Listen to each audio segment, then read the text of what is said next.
So if we're in a relationship with a person who wants to replace us with somebody else then, but yet we still continue with each other, and that in itself is continuing changing the outside, it's hard to accept that.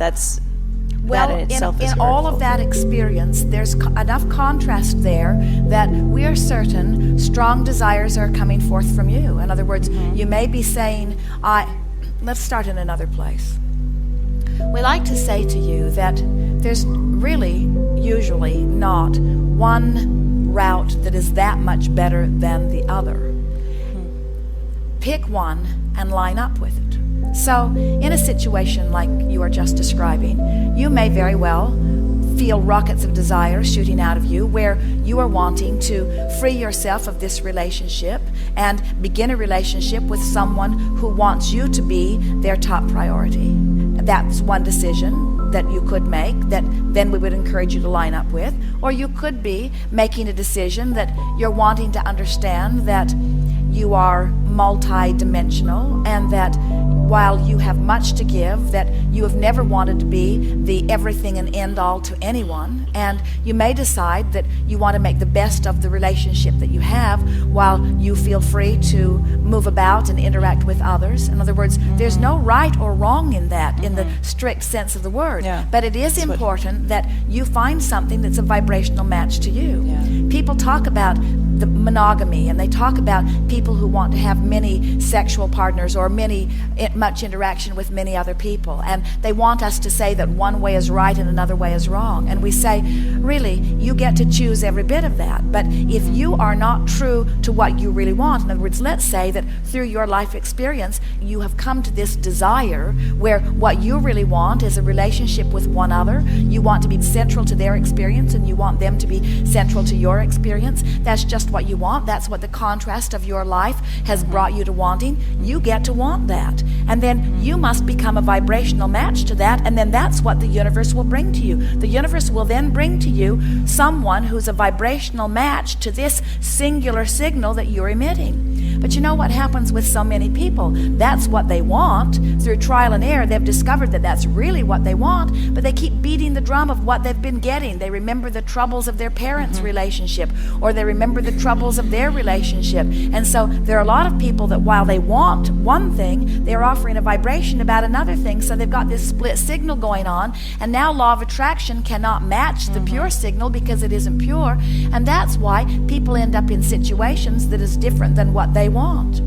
And then they want the world to announce that one lifestyle is the right one and another lifestyle is the wrong one, and that anyone that behaves in that way is wrong and anybody that behaves in that way is right. And what we want to say to you is you get to choose, and what you choose is right. In other words, you make whatever is dominant in your vibration your truth, you see. Law of attraction will back you up with it.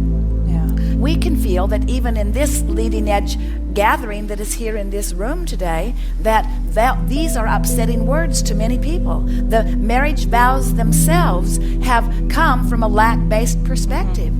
Women often, not always, but often, are looking for security in a relationship. Men, their dominant intent within a relationship is freedom, and the two don't go together very well, because the freer he wants to be, the more insecure she feels, and the more insecure she feels, the freer he wants to be. And it is a product of two people that are not very well lined up with what they want. So the law of attraction is not bringing to them what they want, but it is bringing to them what they are vibrationally offering, you see.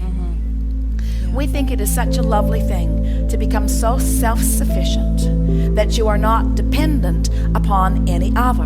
And in that way, no one's behavior can ever upset you. But it is ever so delicious in your independence to be able to find such positive aspects in the one who is central to your experience that there is an enhancement, a constant enhancement and motion forward, you see. So you have to find your place in there. We can't tell you what's the right or wrong thing for you to do. There is no wrong thing. There are just things that are righter and righter and righter and righter. And you just have to vibe yourself into those alignments, you see.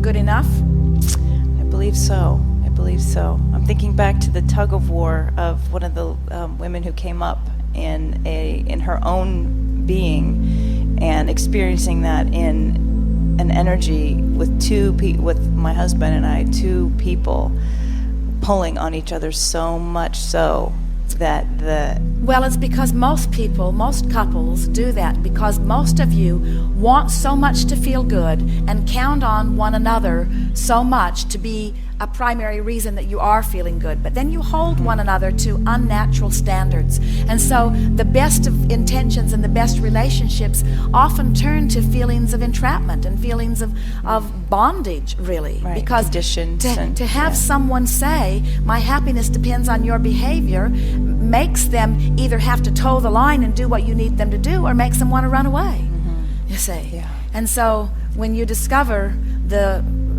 freedom of being able to feel good no matter what somebody else is doing, and we know that's a big order. In other words, most of you have been very intertwined with one another, and so when someone dies or when someone withdraws their attention from you and wants to give it to any other for any reason, sometimes you can feel like a puppet that somebody has let go of the strings. There is nothing that is more delicious than to have someone holding you as their object of attention while they are connected to source energy. That is truly what the feeling of being in love is. Your feeling of being in love is looking at someone through your eyes of connection. And your truest feeling of being loved is someone looking at you through their eyes of total connection, you see. But what we want you to do is to begin to reach for the development of the relationship with your inner being, with your source, and then let every relationship, every other relationship, even these significant relationships, be secondary to that. And then you're going to be able to turn people loose, let them feel free, get the very best from them, live happily ever after without putting somebody in jail so that you can feel better. Got it, yeah. Yes. Yeah, thank you. Just as you were saying that, it's resistance is released inside myself, and I really got what you were saying. Very good. Thank you. Yes, indeed. Thank you very much.